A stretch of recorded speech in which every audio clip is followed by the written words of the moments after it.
In front of me is Honor Pad 9, and today I would like to show you how you can manage apps permissions.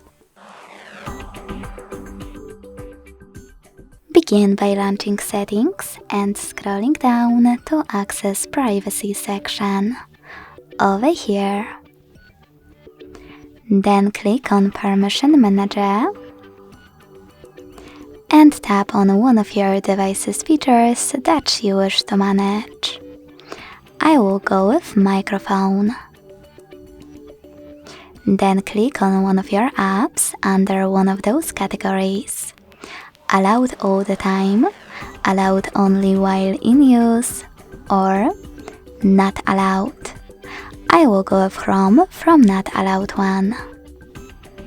Last but not least, click on the best option for you by clicking on it and go back.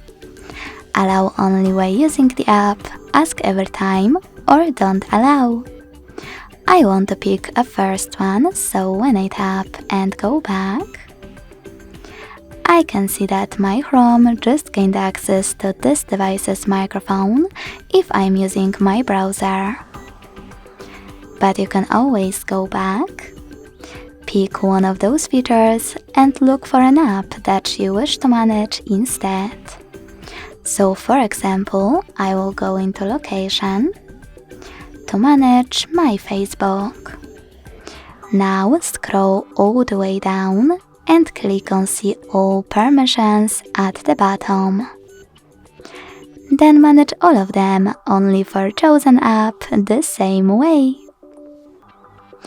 Thanks so much for watching. If you enjoyed this video, leave a like, comment and subscribe. Bye!